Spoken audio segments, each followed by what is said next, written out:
살롬. 하나님의 평강이 당신의 삶에 가득하기를 기도합니다. 오늘 우리가 함께 나눌 이야기에 앞서 잠시 여러분의 마음을 구하고 싶습니다. 만약 이 말씀이 당신의 마음에 울림을 준다면 구독과 공유를 통해 이 지혜의 빛을 더 많은 이들에게 전하는 축복의 통로가 되어주시길 부탁드립니다. 당신의 작은 실천이 누군가에게는 큰 위로와 깨달음을 줄 수 있습니다. 이 귀한 사역에 동참하시는 모든 분들께 하나님의 은혜가 함께하기를 소망합니다. 우리는 살아가면서 때로 오랜 습관에 갇혀 그 시작의 의미를 잊어버릴 때가 있습니다. 처음에는 간절한 마음으로 시작했던 일들이 시간이 지나면서 의미는 사라지고 껍데기만 남은 형식으로 변해버리는 경험 혹시 없으신가요? 오늘 이야기는 지금으로부터 약 2500년 전 기나긴 바빌론 포로 생활을 마치고 고향으로 돌아온 이스라엘 백성들의 이야기에서 시작됩니다. 폐허가 된 땅 위에 새로운 희망을 쌓아 올리던 시절 그들은 무너졌던 하나님의 성전을 다시 짓기 시작했습니다. 16년간 중단되었던 공사가 재개된 지 2년, 이제 성전의 웅장한 윤곽이 서서히 드러나며 완공의 감격이 눈앞에 다가오던 때였습니다. 바로 그때 베델이라는 곳에서 온 사람들이 선지자 스가랴를 찾아와 한 가지 질문을 던집니다. 그것은 지난 70년간 지켜온 아주 특별한 습관에 관한 것이었습니다. 우리가 지난 70년 동안 성전이 무너진 것을 슬퍼하며 매년 5월이 되면 울며 금식해왔습니다. 이제 성전이 곧 다시 세워지는데 이 슬픔의 금식을 계속해야 합니까? 아니면 멈춰도 되겠습니까? 어찌 보면 지극히 합리적이고 당연한 질문입니다. 슬픔의 원인이 사라졌으니 슬픔의 표현도 멈추는 것이 마땅하지 않겠습니까? 그들은 하나님의 은혜를 구하고 그분의 얼굴을 기쁘게 해드리고 싶다는 순수한 동기로 이 질문을 들고 왔습니다. 하지만 이 질문에 대한 하나님의 대답은 그들의 예상을 완전히 뛰어넘는 것이었습니다. 하나님께서는 금식을 계속할지 말지에 대한 직접적인 답변 대신 그들의 마음 중심을 꿰뚫는 질문을 던지십니다. 스가랴를 통해 임한 하나님의 목소리는 단호했습니다. 너희가 지난 70년 동안 5째 달과 7째 달에 금식하며 애통하였거니와 그 금식이 과연 나를 위하여 한 것이냐? 하나님께서는 2번이나 반복해서 물으십니다. 정말로 나를 위한 것이었느냐? 이 질문은 베델 사람들뿐만 아니라 이스라엘 전체 그리고 오늘을 살아가는 우리 모두의 심장을 향한 날카로운 물음입니다. 하나님께서는 이어 말씀하십니다. 너희가 먹고 마실 때에는 너희 자신을 위하여 먹고 마시는 것이 아니더냐?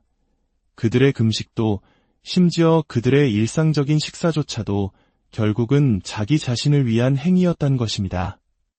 그들의 금식은 하나님을 향한 진정한 회개와 사랑의 표현이 아니라 민족적 슬픔을 표현하는 관습이자 어쩌면 자신들의 경건함을 드러내는 종교적 행위가 되어버렸던 것입니다. 금식이라는 행위를 통해 하나님의 마음을 움직여 자신의 뜻을 이루려는 은밀한 압박의 수단이 되었을지도 모릅니다. 그리고 하나님께서는 그들이 정말로 회복해야 할 것이 무엇인지 분명하게 말씀하십니다. 그것은 금식이라는 종교적 행위가 아니었습니다. 바로 삶 그 자체였습니다. 하나님께서 과거 선지자들을 통해 그토록 외치셨던 메시지는 이것이었습니다. 너희는 진실한 재판을 행하라. 그리고 서로에게 사랑과 긍휼을 베풀어라. 과부와 고아, 나그네와 궁핍한 자를 압제하지 말라. 마음속으로 서로 해치려는 악한 계획을 세우지 말라. 예, 하나님께서는 금식에 대한 질문에 갑자기 재판과 사랑과 긍휼의 문제를 꺼내시는 것일까요? 바로 눈에 보이는 종교 행위보다 보이지 않는 일상 속에서 살아내는 삶의 열매가 비교할 수 없이 더 중요하기 때문입니다. 그들은 70년간 금식이라는 형식은 지켰을지 모르지만 그들의 삶의 현장에서는 불의한 재판이 행해지고 이웃을 향한 미움이 가득했으며 사회적 약자들을 억압하는 일이 끊이지 않았습니다. 하나님께서 원하시는 진짜 금식은 음식을 끊는 행위가 아니라 우리의 삶 속에서 불의를 끊어내고 미움을 끊어내고 이기심을 끊어내는 것이었습니다. 하나님께서는 그들의 조상들이 왜 70년이라는 혹독한 포로 생활을 겪어야만 했는지 그 근본적인 이유를 다시 한번 상기시키십니다. 이유는 단 하나, 그들이 하나님의 말씀을 듣지 않았기 때문입니다. 성경은 그들의 태도를 세 가지로 묘사합니다. 첫째, 듣기를 싫어했습니다. 둘째, 등을 돌렸습니다. 셋째, 길을 막았습니다. 마치 사도행전에서 스데반 집사님의 설교를 들었던 유대인들이 길을 막고 그에게 돌을 던졌던 모습과 정확히 일치합니다. 하나님의 말씀을 거부하고 마음을 닫아버리는 완고한 태도. 결국 이 태도가 예수 그리스도를 십자가에 못 박는 비극으로 이어진 것입니다. 하나님께서는 그들의 마음이 단단한 금강석과 같다고 말씀하십니다. 세상에서 가장 단단한 보석처럼 그 어떤 말씀의 망치로도 깨뜨릴 수 없을 만큼 굳어버린 마음. 그 마음 때문에 하나님의 부르심을 외면했고 결국 그들이 부르짖을 때 하나님께서도 침묵하셨던 것입니다. 그 결과는 바람에 흩날리듯 낯선 땅으로 흩어지고 적과 꿀이 흐르던 약속의 땅이 황무지로 변해버리는 심판이었습니다. 스가랴 시대의 이 이야기는 오늘날 우리 시대를 향해 큰 경종을 울립니다. 극단적인 개인주의 속에서 우리의 마음 역시 금강석처럼 점점 더 단단하게 굳어가고 있지는 않습니까? 우리는 여전히 눈에 보이는 종교적 행위에 집중하며 사람의 겉모습으로 그 믿음을 판단하려 합니다. 물론 기도, 금식, 구제와 같은 종교행위 자체가 나쁜 것은 결코 아닙니다.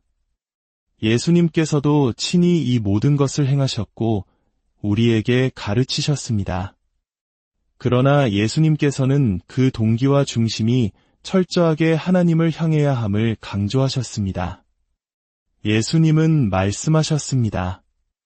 기도할 때는 아무도 모르게 골방에 들어가 은밀한 중에 계시는 내 아버지께 기도하라. 금식할 때는 슬픈 기색을 보이지 말고 머리에 기름을 바르고 얼굴을 씻어 하나님만 아시게 하라. 구제할 때는 오른손이 하는 일을 왼손이 모르게 하여 오직 하나님만 보시게 하라. 헌금 또한 마찬가지입니다. 하나님께서는 액수에 많고 적음이 아니라 그 안에 담긴 마음을 보십니다. 가진 전부였던 동전 2닙을 드렸던 가난한 과부를 예수님께서 가장 크게 칭찬하신 이유가 바로 여기에 있습니다. 이제 우리 자신을 돌아볼 시간입니다. 매주 주일 예배의 자리에 나아갈 때 당신의 마음에는 진정한 감사와 기쁨이 있습니까? 하나님의 은혜를 사모하는 간절함이 있습니까? 헌금을 드릴 때 하나님의 은혜에 대한 감사의 표현이 아니라 마치 세금을 내거나 기부금을 내는 듯한 무감각한 마음은 아닙니까? 혹시 나의 금식이 나의 뜻을 이루기 위해 하나님을 압박하는 도구가 되고 있지는 않습니까? 다시 한번 마음에 새깁니다.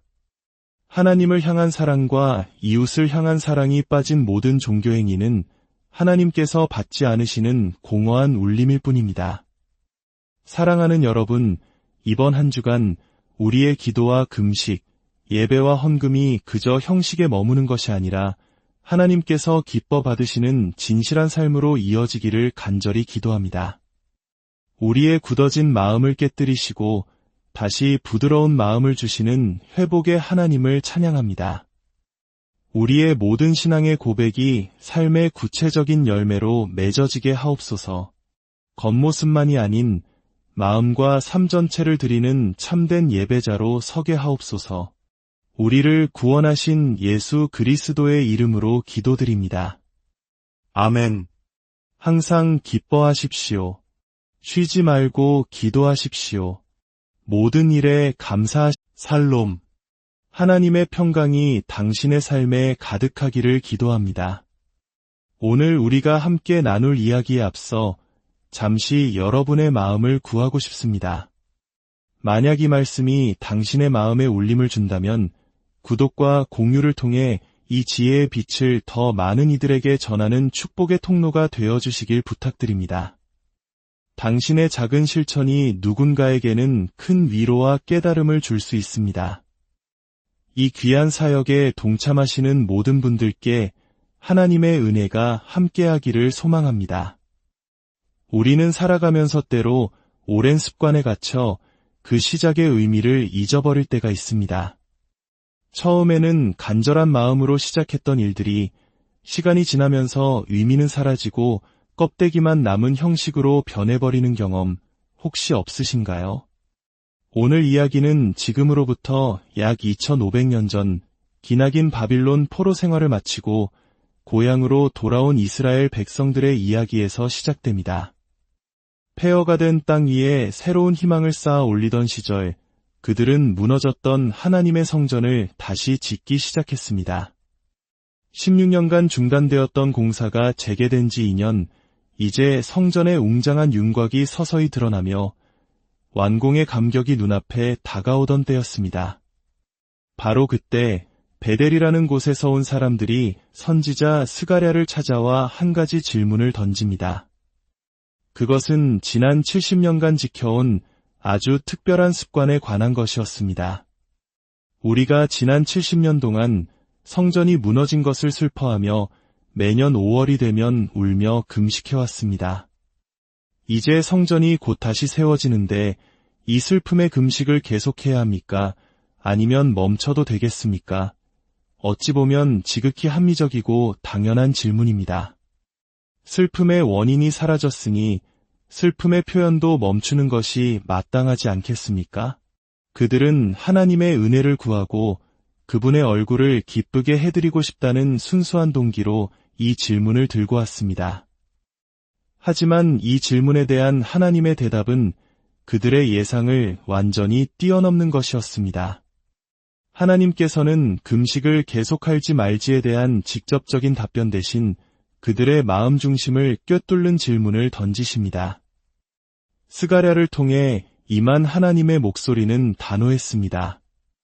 너희가 지난 70년 동안 5째 달과 7째 달에 금식하며 애통하였거니와 그 금식이 과연 나를 위하여 한 것이냐? 하나님께서는 2번이나 반복해서 물으십니다. 정말로 나를 위한 것이었느냐? 이 질문은 베델 사람들뿐만 아니라 이스라엘 전체 그리고 오늘을 살아가는 우리 모두의 심장을 향한 날카로운 물음입니다. 하나님께서는 이어 말씀하십니다. 너희가 먹고 마실 때에는 너희 자신을 위하여 먹고 마시는 것이 아니더냐? 그들의 금식도 심지어 그들의 일상적인 식사조차도 결국은 자기 자신을 위한 행위였단 것입니다. 그들의 금식은 하나님을 향한 진정한 회개와 사랑의 표현이 아니라 민족적 슬픔을 표현하는 관습이자 어쩌면 자신들의 경건함을 드러내는 종교적 행위가 되어버렸던 것입니다. 금식이라는 행위를 통해 하나님의 마음을 움직여 자신의 뜻을 이루려는 은밀한 압박의 수단이 되었을지도 모릅니다. 그리고 하나님께서는 그들이 정말로 회복해야 할 것이 무엇인지 분명하게 말씀하십니다. 그것은 금식이라는 종교적 행위가 아니었습니다. 바로 삶 그 자체였습니다. 하나님께서 과거 선지자들을 통해 그토록 외치셨던 메시지는 이것이었습니다. 너희는 진실한 재판을 행하라. 그리고 서로에게 사랑과 긍휼을 베풀어라. 과부와 고아, 나그네와 궁핍한 자를 압제하지 말라. 마음속으로 서로 해치려는 악한 계획을 세우지 말라. 예, 하나님께서는 금식에 대한 질문에 갑자기 재판과 사랑과 긍휼의 문제를 꺼내시는 것일까요? 바로 눈에 보이는 종교 행위보다 보이지 않는 일상 속에서 살아내는 삶의 열매가 비교할 수 없이 더 중요하기 때문입니다. 그들은 70년간 금식이라는 형식은 지켰을지 모르지만 그들의 삶의 현장에서는 불의한 재판이 행해지고 이웃을 향한 미움이 가득했으며 사회적 약자들을 억압하는 일이 끊이지 않았습니다.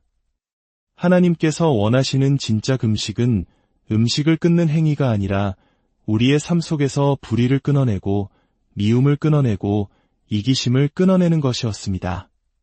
하나님께서는 그들의 조상들이 애 70년이라는 혹독한 포로 생활을 겪어야만 했는지 그 근본적인 이유를 다시 한번 상기시키십니다. 이유는 단 하나, 그들이 하나님의 말씀을 듣지 않았기 때문입니다. 성경은 그들의 태도를 세 가지로 묘사합니다.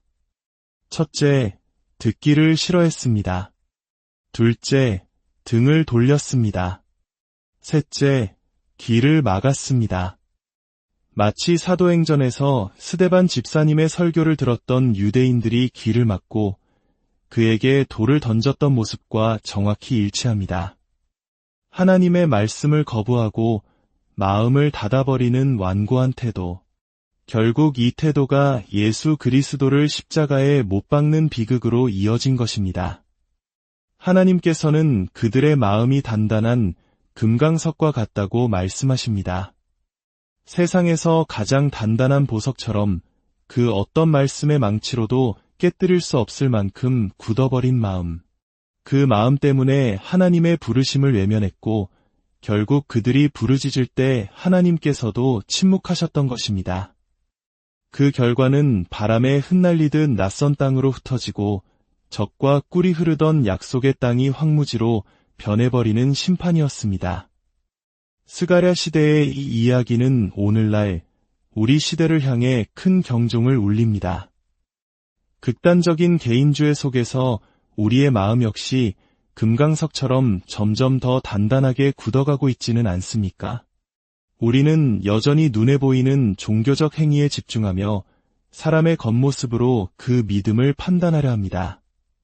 물론 기도, 금식, 구제와 같은 종교 행위 자체가 나쁜 것은 결코 아닙니다.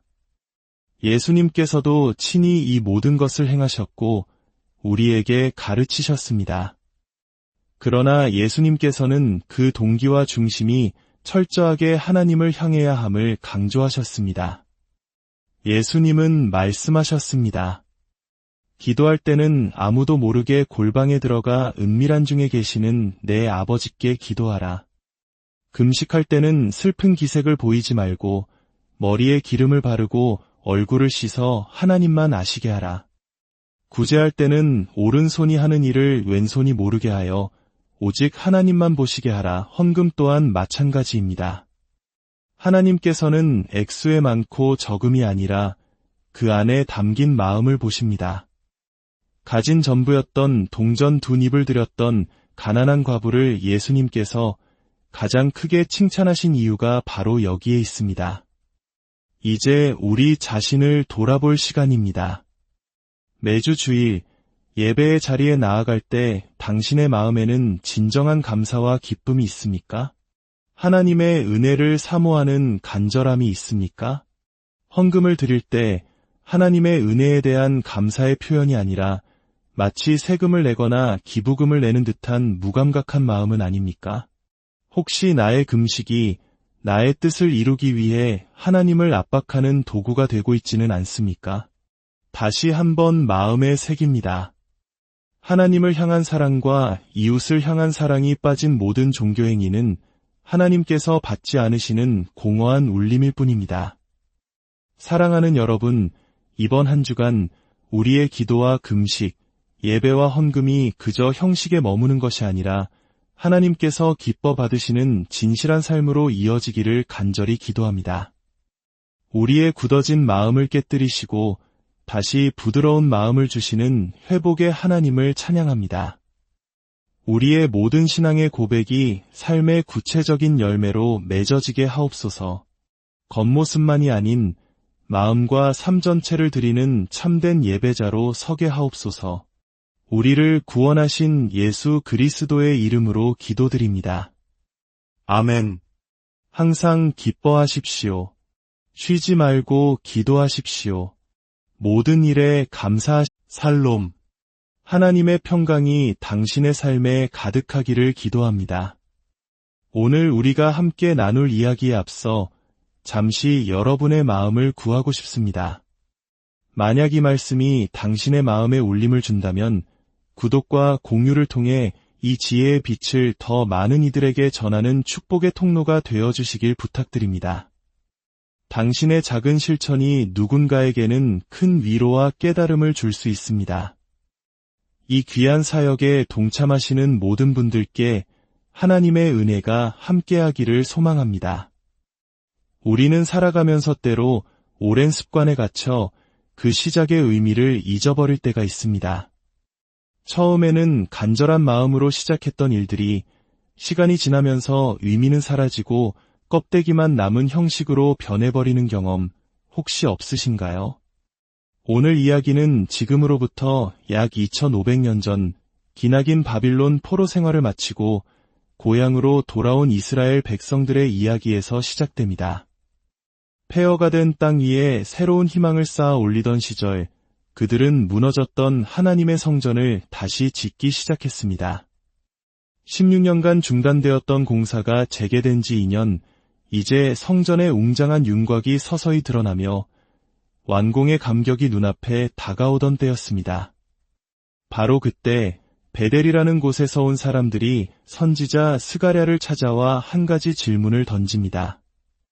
그것은 지난 70년간 지켜온 아주 특별한 습관에 관한 것이었습니다.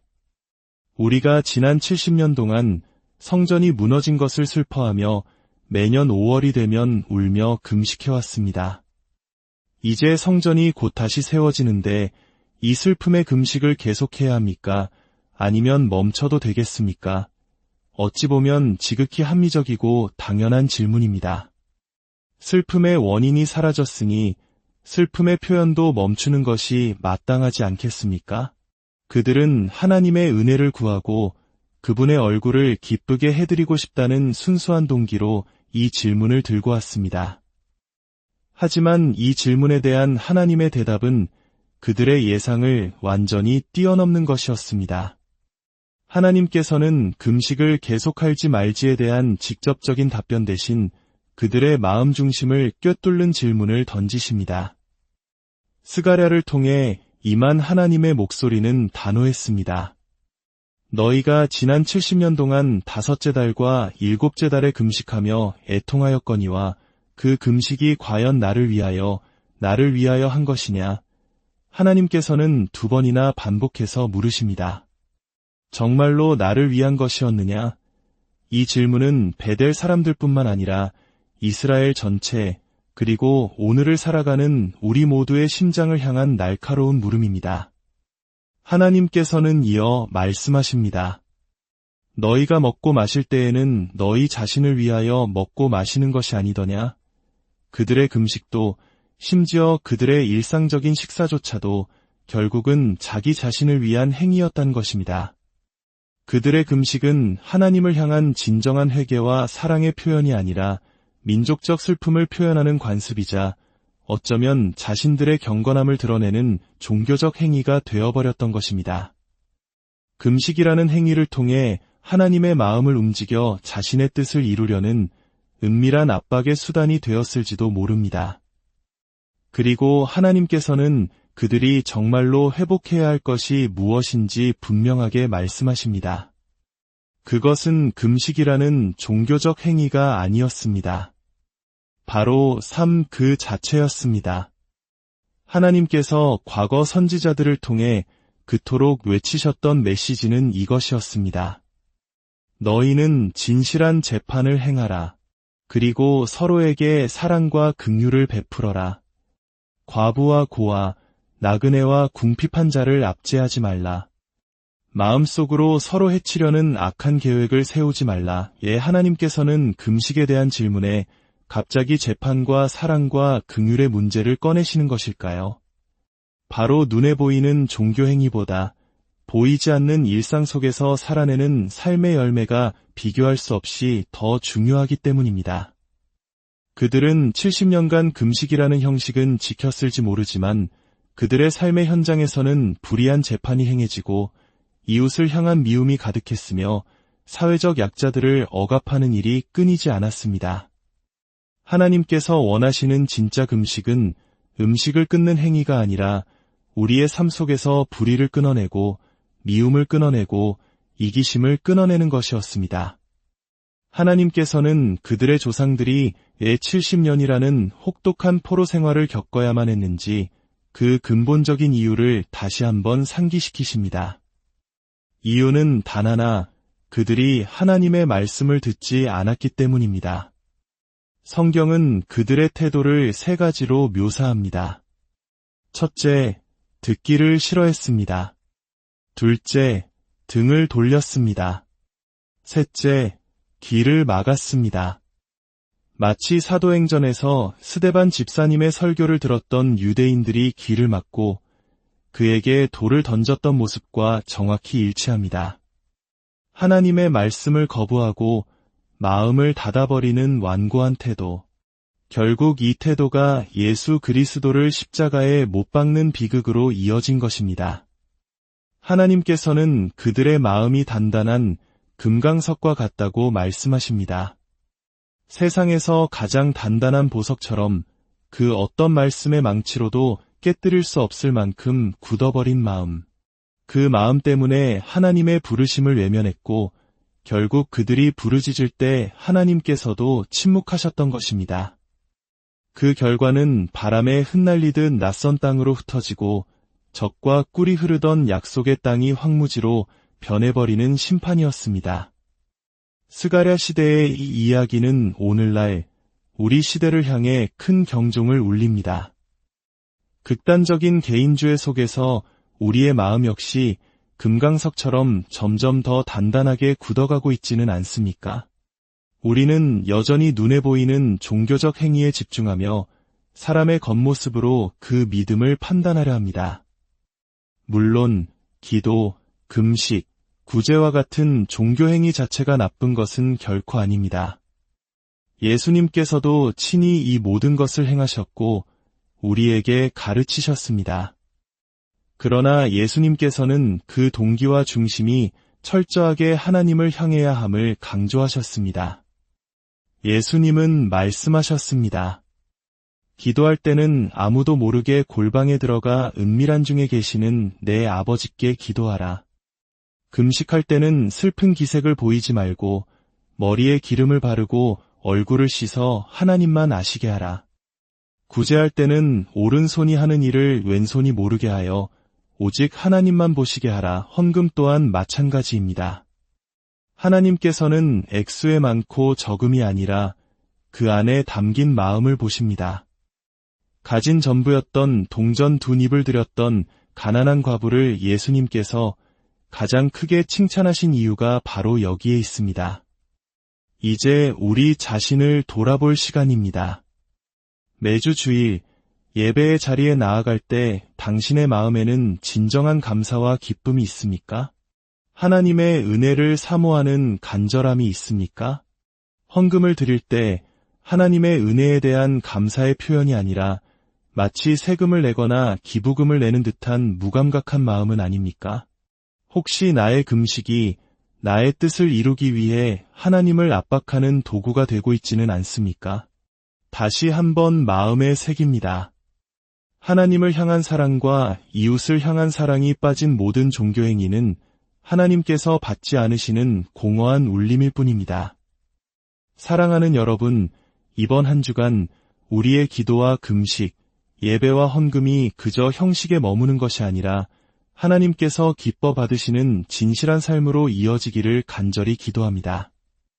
우리의 굳어진 마음을 깨뜨리시고 다시 부드러운 마음을 주시는 회복의 하나님을 찬양합니다. 우리의 모든 신앙의 고백이 삶의 구체적인 열매로 맺어지게 하옵소서. 겉모습만이 아닌 마음과 삶 전체를 드리는 참된 예배자로 서게 하옵소서. 우리를 구원하신 예수 그리스도의 이름으로 기도드립니다. 아멘. 항상 기뻐하십시오. 쉬지 말고 기도하십시오.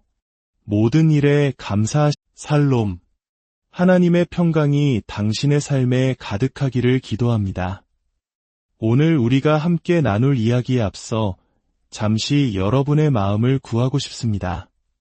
만약 이 말씀이 당신의 마음에 울림을 준다면 구독과 공유를 통해 이 지혜의 빛을 더 많은 이들에게 전하는 축복의 통로가 되어주시길 부탁드립니다. 당신의 작은 실천이 누군가에게는 큰 위로와 깨달음을 줄 수 있습니다. 이 귀한 사역에 동참하시는 모든 분들께 하나님의 은혜가 함께하기를 소망합니다. 우리는 살아가면서 때로 오랜 습관에 갇혀 그 시작의 의미를 잊어버릴 때가 있습니다. 처음에는 간절한 마음으로 시작했던 일들이 시간이 지나면서 의미는 사라지고 껍데기만 남은 형식으로 변해버리는 경험 혹시 없으신가요? 오늘 이야기는 지금으로부터 약 2500년 전 기나긴 바빌론 포로 생활을 마치고 고향으로 돌아온 이스라엘 백성들의 이야기에서 시작됩니다. 폐허가 된 땅 위에 새로운 희망을 쌓아 올리던 시절 그들은 무너졌던 하나님의 성전을 다시 짓기 시작했습니다.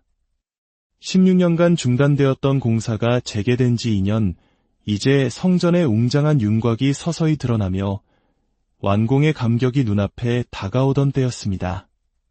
바로 그때 베델이라는 곳에서 온 사람들이 선지자 스가랴를 찾아와 한 가지 질문을 던집니다. 그것은 지난 70년간 지켜온 아주 특별한 습관에 관한 것이었습니다. 우리가 지난 70년 동안 성전이 무너진 것을 슬퍼하며 매년 5월이 되면 울며 금식해왔습니다. 이제 성전이 곧 다시 세워지는데 이 슬픔의 금식을 계속해야 합니까? 아니면 멈춰도 되겠습니까? 어찌 보면 지극히 합리적이고 당연한 질문입니다. 슬픔의 원인이 사라졌으니 슬픔의 표현도 멈추는 것이 마땅하지 않겠습니까? 그들은 하나님의 은혜를 구하고 그분의 얼굴을 기쁘게 해드리고 싶다는 순수한 동기로 이 질문을 들고 왔습니다. 하지만 이 질문에 대한 하나님의 대답은 그들의 예상을 완전히 뛰어넘는 것이었습니다. 하나님께서는 금식을 계속할지 말지에 대한 직접적인 답변 대신 그들의 마음 중심을 꿰뚫는 질문을 던지십니다. 스가랴를 통해 임한 하나님의 목소리는 단호했습니다. 너희가 지난 70년 동안 5째 달과 7째 달에 금식하며 애통하였거니와 그 금식이 과연 나를 위하여 한 것이냐? 하나님께서는 2번이나 반복해서 물으십니다. 정말로 나를 위한 것이었느냐? 이 질문은 베델 사람들뿐만 아니라 이스라엘 전체, 그리고 오늘을 살아가는 우리 모두의 심장을 향한 날카로운 물음입니다. 하나님께서는 이어 말씀하십니다. 너희가 먹고 마실 때에는 너희 자신을 위하여 먹고 마시는 것이 아니더냐? 그들의 금식도 심지어 그들의 일상적인 식사조차도 결국은 자기 자신을 위한 행위였다는 것입니다.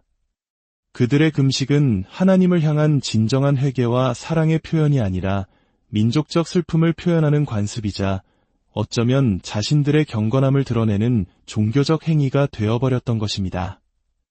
금식이라는 행위를 통해 하나님의 마음을 움직여 자신의 뜻을 이루려는 은밀한 압박의 수단이 되었을지도 모릅니다. 그리고 하나님께서는 그들이 정말로 회복해야 할 것이 무엇인지 분명하게 말씀하십니다. 그것은 금식이라는 종교적 행위가 아니었습니다. 바로 삶 그 자체였습니다. 하나님께서 과거 선지자들을 통해 그토록 외치셨던 메시지는 이것이었습니다. 너희는 진실한 재판을 행하라. 그리고 서로에게 사랑과 긍휼을 베풀어라.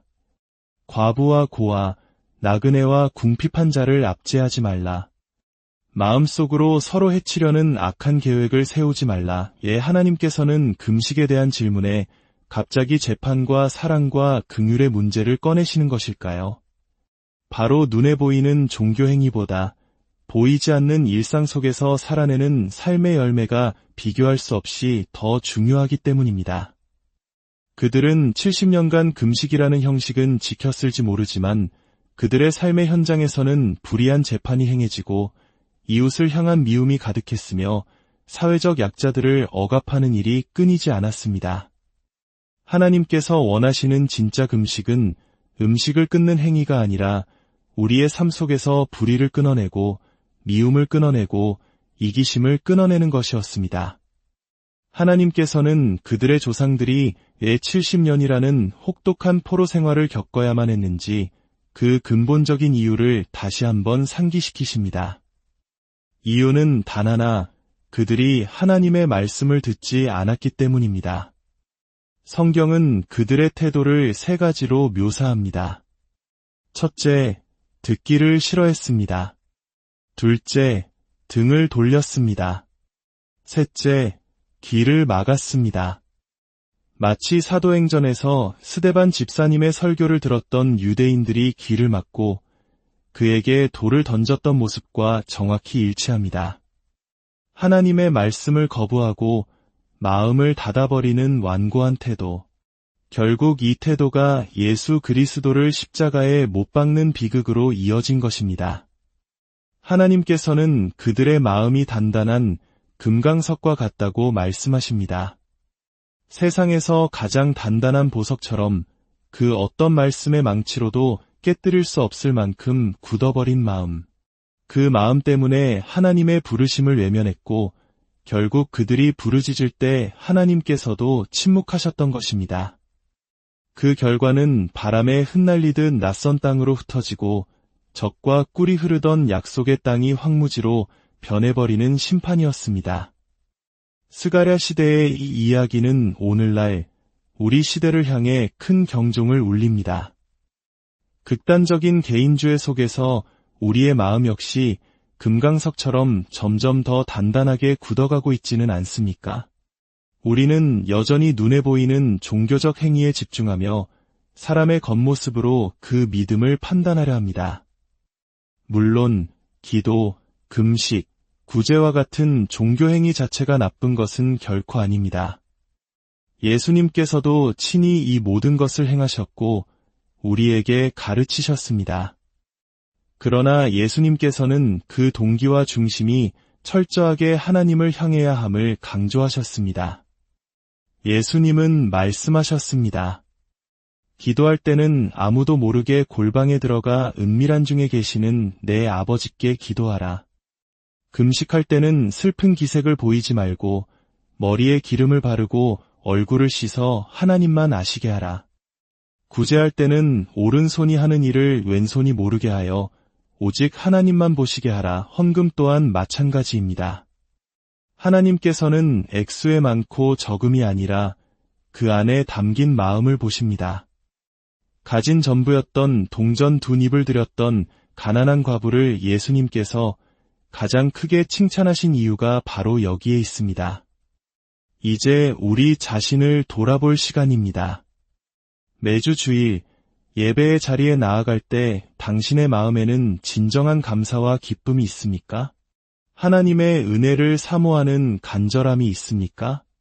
헌금을 드릴 때 하나님의 은혜에 대한 감사의 표현이 아니라 마치 세금을 내거나 기부금을 내는 듯한 무감각한 마음은 아닙니까? 혹시 나의 금식이 나의 뜻을 이루기 위해 하나님을 압박하는 도구가 되고 있지는 않습니까?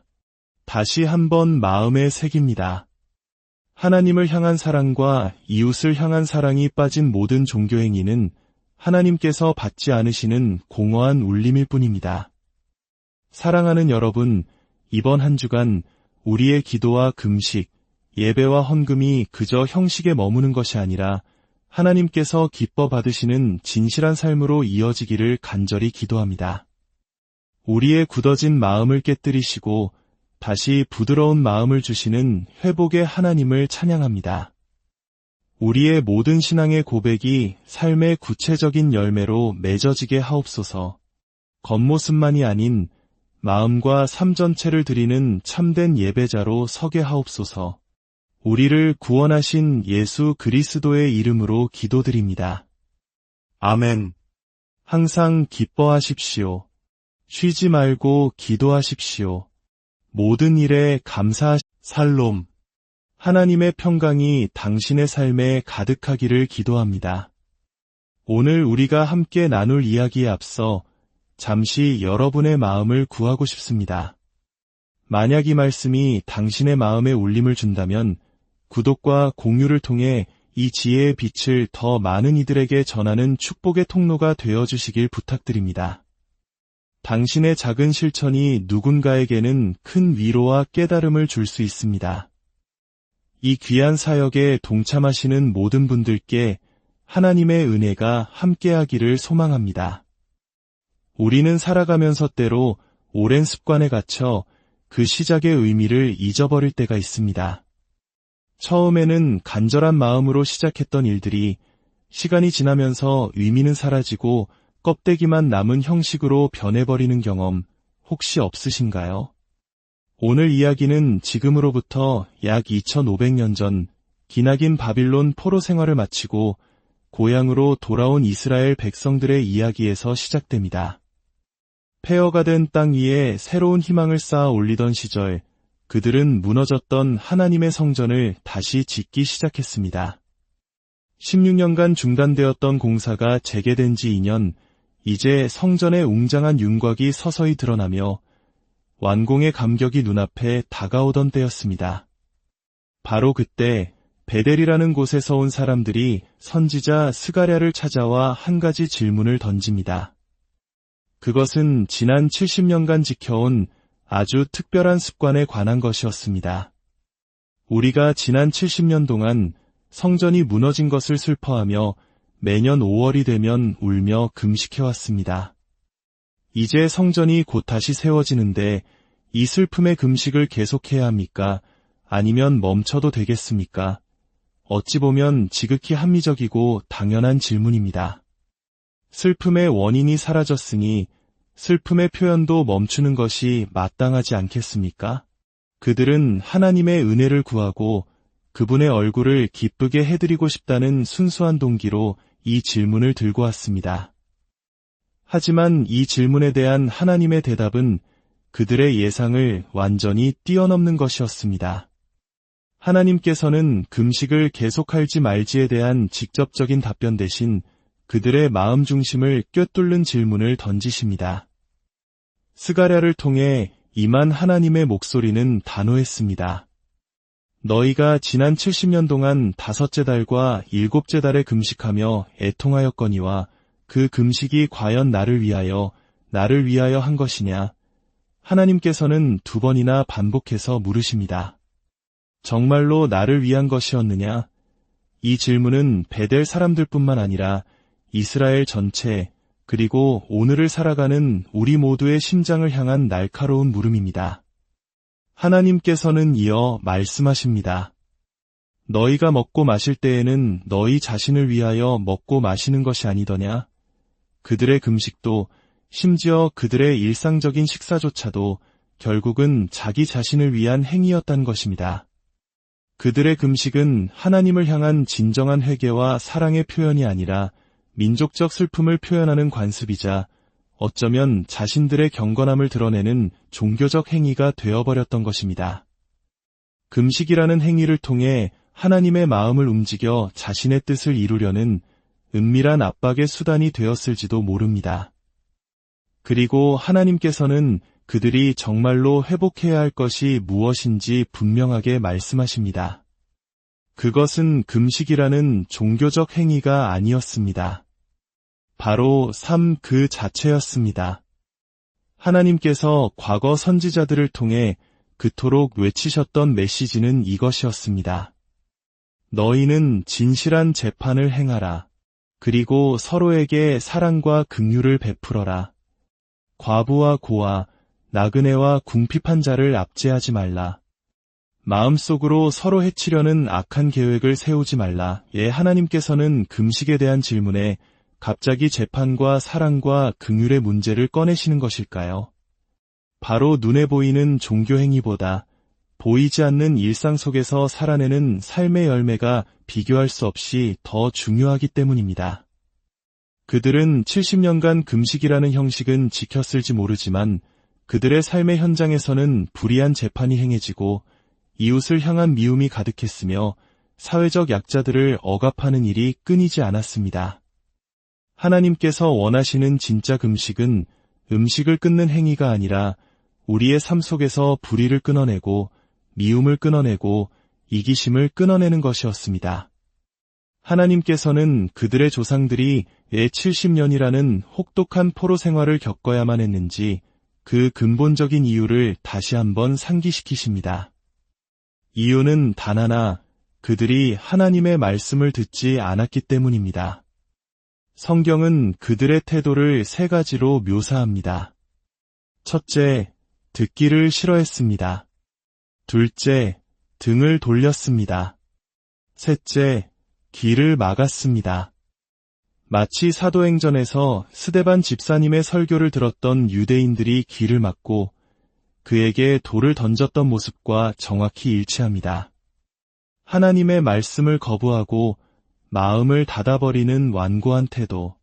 결국 이 태도가 예수 그리스도를 십자가에 못 박는 비극으로 이어진 것입니다.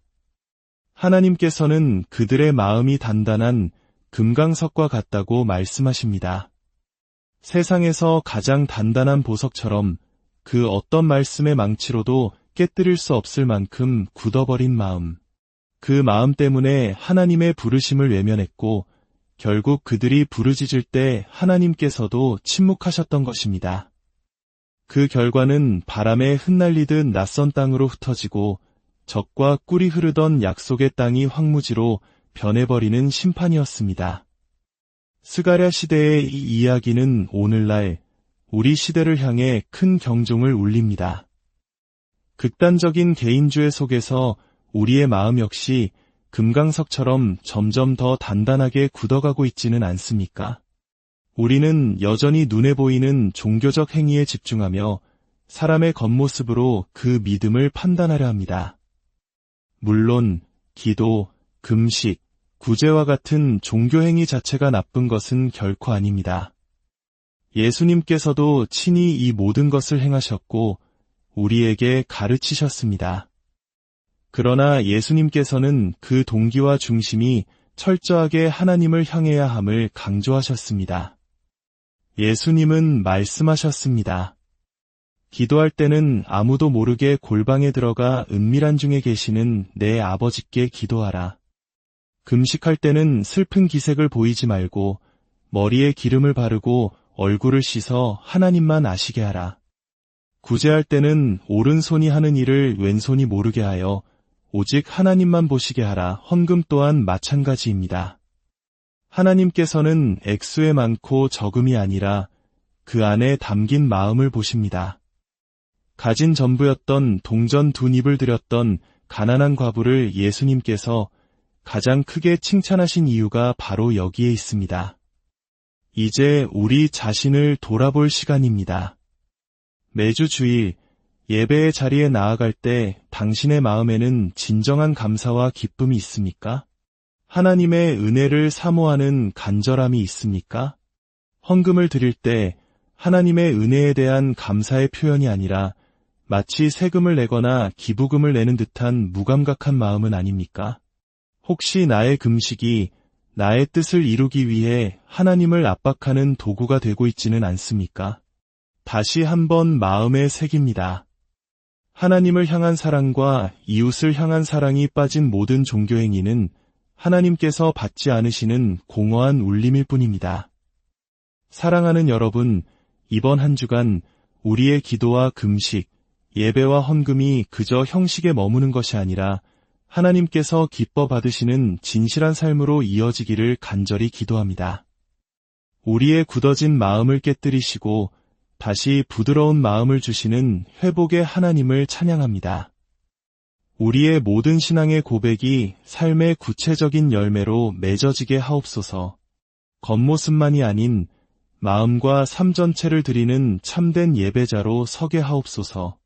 우리를 구원하신 예수 그리스도의 이름으로 기도드립니다. 아멘. 항상 기뻐하십시오. 쉬지 말고 기도하십시오. 모든 일에 살롬. 하나님의 평강이 당신의 삶에 가득하기를 기도합니다. 오늘 우리가 함께 나눌 이야기에 앞서 잠시 여러분의 마음을 구하고 싶습니다. 만약 이 말씀이 당신의 마음에 울림을 준다면 구독과 공유를 통해 이 지혜의 빛을 더 많은 이들에게 전하는 축복의 통로가 되어주시길 부탁드립니다. 당신의 작은 실천이 누군가에게는 큰 위로와 깨달음을 줄 수 있습니다. 이 귀한 사역에 동참하시는 모든 분들께 하나님의 은혜가 함께하기를 소망합니다. 우리는 살아가면서 때로 오랜 습관에 갇혀 그 시작의 의미를 잊어버릴 때가 있습니다. 처음에는 간절한 마음으로 시작했던 일들이 시간이 지나면서 의미는 사라지고 껍데기만 남은 형식으로 변해버리는 경험 혹시 없으신가요? 오늘 이야기는 지금으로부터 약 2500년 전 기나긴 바빌론 포로 생활을 마치고 고향으로 돌아온 이스라엘 백성들의 이야기에서 시작됩니다. 폐허가 된 땅 위에 새로운 희망을 쌓아 올리던 시절, 그들은 무너졌던 하나님의 성전을 다시 짓기 시작했습니다. 16년간 중단되었던 공사가 재개된 지 2년, 이제 성전의 웅장한 윤곽이 서서히 드러나며 완공의 감격이 눈앞에 다가오던 때였습니다. 바로 그때 베델이라는 곳에서 온 사람들이 선지자 스가랴를 찾아와 한 가지 질문을 던집니다. 그것은 지난 70년간 지켜온 아주 특별한 습관에 관한 것이었습니다. 우리가 지난 70년 동안 성전이 무너진 것을 슬퍼하며 매년 5월이 되면 울며 금식해왔습니다. 이제 성전이 곧 다시 세워지는데 이 슬픔의 금식을 계속해야 합니까? 아니면 멈춰도 되겠습니까? 어찌 보면 지극히 합리적이고 당연한 질문입니다. 슬픔의 원인이 사라졌으니 슬픔의 표현도 멈추는 것이 마땅하지 않겠습니까? 그들은 하나님의 은혜를 구하고 그분의 얼굴을 기쁘게 해드리고 싶다는 순수한 동기로 이 질문을 들고 왔습니다. 하지만 이 질문에 대한 하나님의 대답은 그들의 예상을 완전히 뛰어넘는 것이었습니다. 하나님께서는 금식을 계속할지 말지에 대한 직접적인 답변 대신 그들의 마음 중심을 꿰뚫는 질문을 던지십니다. 스가랴를 통해 임한 하나님의 목소리는 단호했습니다. 너희가 지난 70년 동안 5째 달과 7째 달에 금식하며 애통하였거니와 그 금식이 과연 나를 위하여 한 것이냐? 하나님께서는 2번이나 반복해서 물으십니다. 정말로 나를 위한 것이었느냐? 이 질문은 베델 사람들뿐만 아니라 이스라엘 전체, 그리고 오늘을 살아가는 우리 모두의 심장을 향한 날카로운 물음입니다. 하나님께서는 이어 말씀하십니다. 너희가 먹고 마실 때에는 너희 자신을 위하여 먹고 마시는 것이 아니더냐? 그들의 금식도 심지어 그들의 일상적인 식사조차도 결국은 자기 자신을 위한 행위였다는 것입니다. 그들의 금식은 하나님을 향한 진정한 회개와 사랑의 표현이 아니라 민족적 슬픔을 표현하는 관습이자 어쩌면 자신들의 경건함을 드러내는 종교적 행위가 되어버렸던 것입니다. 금식이라는 행위를 통해 하나님의 마음을 움직여 자신의 뜻을 이루려는 은밀한 압박의 수단이 되었을지도 모릅니다. 그리고 하나님께서는 그들이 정말로 회복해야 할 것이 무엇인지 분명하게 말씀하십니다. 그것은 금식이라는 종교적 행위가 아니었습니다. 바로 삶 그 자체였습니다. 하나님께서 과거 선지자들을 통해 그토록 외치셨던 메시지는 이것이었습니다. 너희는 진실한 재판을 행하라. 그리고 서로에게 사랑과 긍휼을 베풀어라. 과부와 고아, 나그네와 궁핍한 자를 압제하지 말라. 마음속으로 서로 해치려는 악한 계획을 세우지 말라. 하나님께서는 금식에 대한 질문에 갑자기 재판과 사랑과 긍휼의 문제를 꺼내시는 것일까요? 바로 눈에 보이는 종교 행위보다 보이지 않는 일상 속에서 살아내는 삶의 열매가 비교할 수 없이 더 중요하기 때문입니다. 그들은 70년간 금식이라는 형식은 지켰을지 모르지만 그들의 삶의 현장에서는 불의한 재판이 행해지고 이웃을 향한 미움이 가득했으며 사회적 약자들을 억압하는 일이 끊이지 않았습니다. 하나님께서 원하시는 진짜 금식은 음식을 끊는 행위가 아니라 우리의 삶 속에서 불의를 끊어내고 미움을 끊어내고 이기심을 끊어내는 것이었습니다. 하나님께서는 그들의 조상들이 왜 70년이라는 혹독한 포로 생활을 겪어야만 했는지 그 근본적인 이유를 다시 한번 상기시키십니다. 이유는 단 하나, 그들이 하나님의 말씀을 듣지 않았기 때문입니다. 성경은 그들의 태도를 세 가지로 묘사합니다. 첫째, 듣기를 싫어했습니다. 둘째, 등을 돌렸습니다. 셋째, 길을 막았습니다. 마치 사도행전에서 스데반 집사님의 설교를 들었던 유대인들이 길을 막고 그에게 돌을 던졌던 모습과 정확히 일치합니다. 하나님의 말씀을 거부하고 마음을 닫아버리는 완고한 태도. 결국 이 태도가 예수 그리스도를 십자가에 못 박는 비극으로 이어진 것입니다. 하나님께서는 그들의 마음이 단단한 금강석과 같다고 말씀하십니다. 세상에서 가장 단단한 보석처럼 그 어떤 말씀의 망치로도 깨뜨릴 수 없을 만큼 굳어버린 마음. 그 마음 때문에 하나님의 부르심을 외면했고 결국 그들이 부르짖을 때 하나님께서도 침묵하셨던 것입니다. 그 결과는 바람에 흩날리듯 낯선 땅으로 흩어지고 적과 꿀이 흐르던 약속의 땅이 황무지로 변해버리는 심판이었습니다. 스가랴 시대의 이 이야기는 오늘날 우리 시대를 향해 큰 경종을 울립니다. 극단적인 개인주의 속에서 우리의 마음 역시 금강석처럼 점점 더 단단하게 굳어가고 있지는 않습니까? 우리는 여전히 눈에 보이는 종교적 행위에 집중하며 사람의 겉모습으로 그 믿음을 판단하려 합니다. 물론 기도, 금식, 구제와 같은 종교 행위 자체가 나쁜 것은 결코 아닙니다. 예수님께서도 친히 이 모든 것을 행하셨고 우리에게 가르치셨습니다. 그러나 예수님께서는 그 동기와 중심이 철저하게 하나님을 향해야 함을 강조하셨습니다. 예수님은 말씀하셨습니다. 기도할 때는 아무도 모르게 골방에 들어가 은밀한 중에 계시는 내 아버지께 기도하라. 금식할 때는 슬픈 기색을 보이지 말고 머리에 기름을 바르고 얼굴을 씻어 하나님만 아시게 하라. 구제할 때는 오른손이 하는 일을 왼손이 모르게 하여 오직 하나님만 보시게 하라. 헌금 또한 마찬가지입니다. 하나님께서는 액수에 많고 적음이 아니라 그 안에 담긴 마음을 보십니다. 가진 전부였던 동전 2닙을 드렸던 가난한 과부를 예수님께서 가장 크게 칭찬하신 이유가 바로 여기에 있습니다. 이제 우리 자신을 돌아볼 시간입니다. 매주 주일 예배의 자리에 나아갈 때 당신의 마음에는 진정한 감사와 기쁨이 있습니까? 하나님의 은혜를 사모하는 간절함이 있습니까? 헌금을 드릴 때 하나님의 은혜에 대한 감사의 표현이 아니라 마치 세금을 내거나 기부금을 내는 듯한 무감각한 마음은 아닙니까? 혹시 나의 금식이 나의 뜻을 이루기 위해 하나님을 압박하는 도구가 되고 있지는 않습니까? 다시 한번 마음에 새깁니다. 하나님을 향한 사랑과 이웃을 향한 사랑이 빠진 모든 종교행위는 하나님께서 받지 않으시는 공허한 울림일 뿐입니다.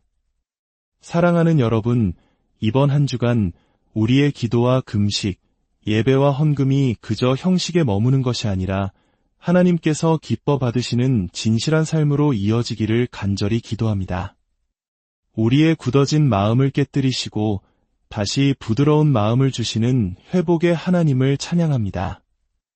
우리의 모든 신앙의 고백이 삶의 구체적인 열매로 맺어지게 하옵소서. 겉모습만이 아닌 마음과 삶 전체를 드리는 참된 예배자로 서게 하옵소서. 우리를 구원하신 예수 그리스도의 이름으로 기도드립니다. 아멘. 항상 기뻐하십시오. 쉬지 말고 기도하십시오. 모든 일에 살롬. 하나님의 평강이 당신의 삶에 가득하기를 기도합니다. 오늘 우리가 함께 나눌 이야기에 앞서 잠시 여러분의 마음을 구하고 싶습니다. 만약 이 말씀이 당신의 마음에 울림을 준다면 구독과 공유를 통해 이 지혜의 빛을 더 많은 이들에게 전하는 축복의 통로가 되어주시길 부탁드립니다.